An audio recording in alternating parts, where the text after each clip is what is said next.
Hello friends, कैसे हैं आप सभी लोग। आशा करते हैं आप सब मस्त होंगे और अपनी पढ़ाई में व्यस्त होंगे। दोस्तों, आज की इस वीडियो में मैं आप सभी लोगों को इंग्लिश का मॉडल पेपर बताऊंगा। दोस्तों, इस मॉडल पेपर में जितने भी प्रश्न हैं बहुत ज़्यादा इम्पोर्टेंट हैं और रिपीटेड प्रश्न हैं। बहुत बार दोस्तों परीक्षाओं में ये प्रश्न रिपीट हुए हैं और आपके परीक्षा में भी ये प्रश्न आ सकते हैं। देखिए, यहाँ पे आपको एक आपके बुक से ही पैसेज दिया गया है। ये अनसीन पैसेज नहीं है। आपके पेपर में जो अनसीन पैसेज आएगा वो किसी को भी नहीं पता होगा, ठीक है। सिर्फ आपके टीचर को पता होगा। जो यूट्यूब पर आप मॉडल पेपर्स देखते हैं, ये रियल मॉडल पेपर्स बिल्कुल भी नहीं होते। आप लोग इसे रियल मॉडल पेपर मत समझिएगा, ठीक है दोस्तों।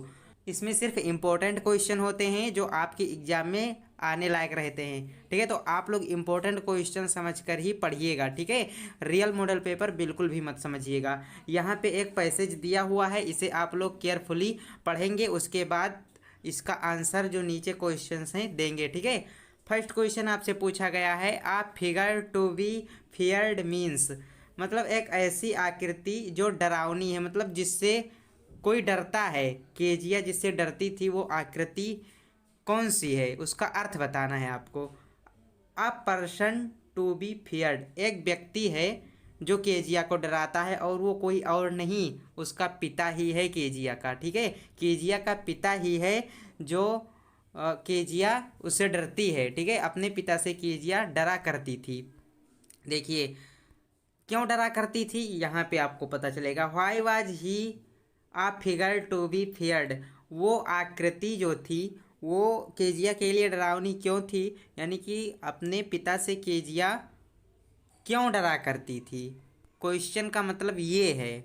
तो यहाँ पे चार ऑप्शन है आपके पास। Option number A, because he never spoke to her with love. And B option है, बिकॉज ही टेररिस्ट हर।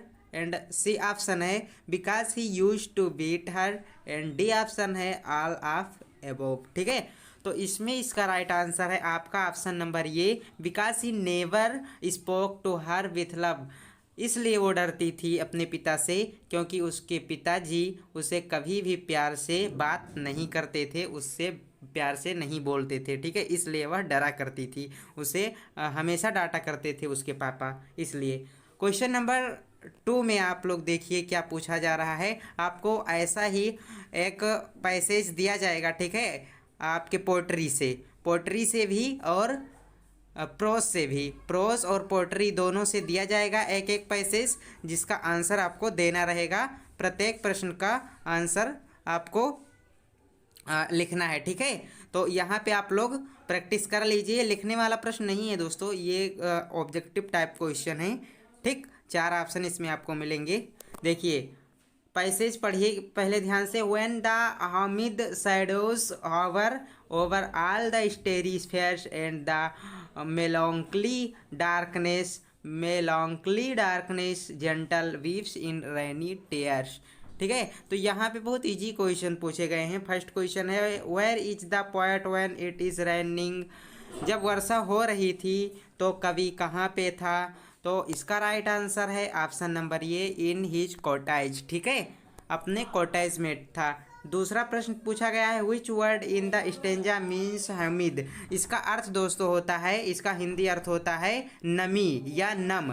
और इसमें जो आपका ऑप्शन नंबर ये दिख रहा है मॉइस्ट, इसका भी हिंदी अर्थ नम होता है या नमी होता है, ठीक है। तो ऑप्शन ये राइट आंसर है।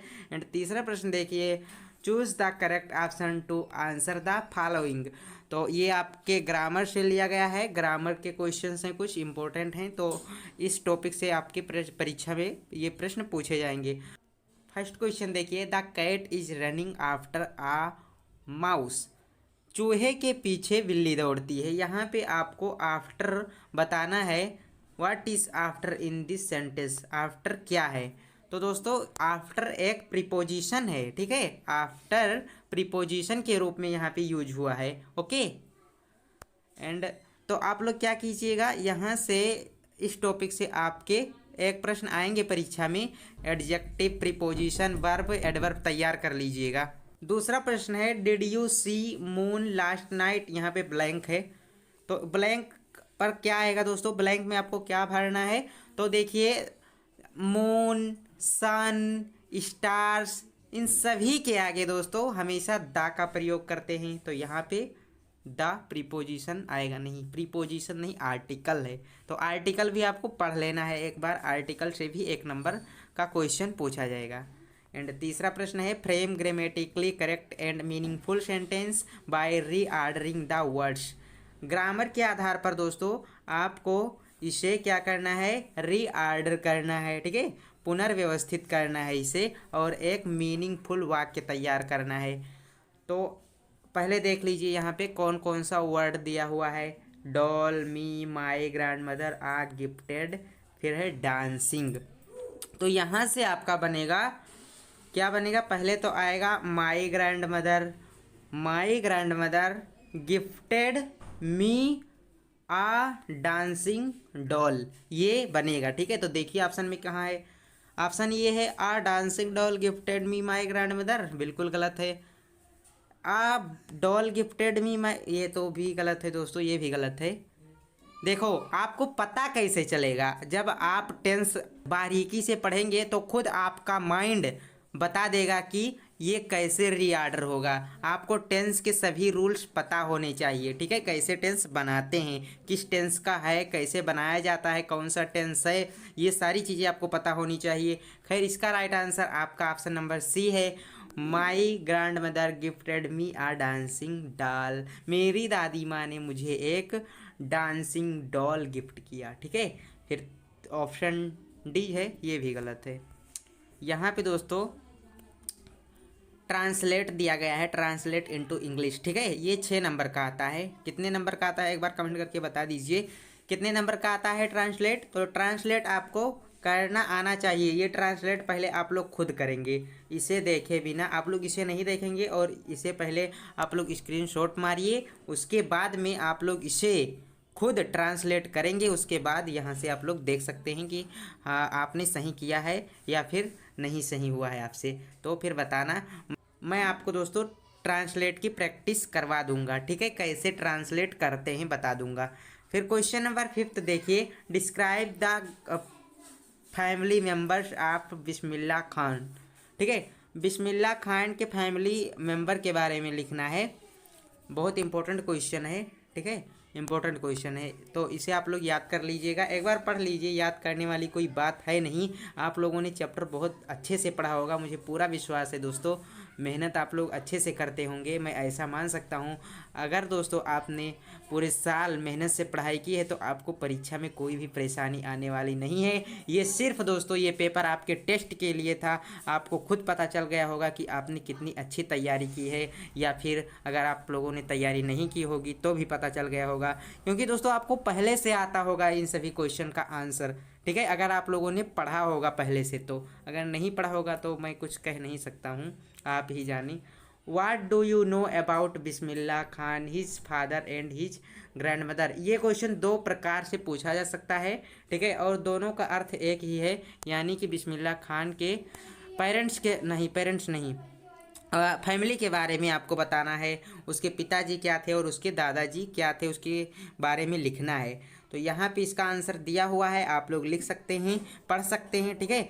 तो कैसा लगा वीडियो आपको बताइए कमेंट बॉक्स में एक बार, और आगे भी इसी तरह की वीडियो देखनी है तो अपने कोचिंग सेंटर को अभी सब्सक्राइब कीजिए और जुड़ जाइए दोस्तों हमारे साथ आज से, और रेगुलर हमारे वीडियोस को देखिए। अगर आपको अच्छे लगते हैं तो, क्वेश्चन समझ में आते हैं तो देखिए, मैं नहीं कह रहा कि आप वैसे सब्सक्राइब कर लीजिए, ठीक है, नहीं करना है वैसे, किसी के बातों में नहीं आना है, आप अपने हिसाब से करिएगा। अगर आपको समझ में आए तभी सब्सक्राइब करिएगा, आपको फालतू अपना समय नष्ट नहीं करना है। सभी स्टूडेंट का समय बहुत कीमती होता है, ठीक है, अपने समय का सदुपयोग कीजिए, ज़्यादा ध्यान आप लोग अपनी पढ़ाई में लगाइए। चलिए मिलते हैं दोस्तों नेक्स्ट वीडियो में। जय हिंद, वंदे मातरम।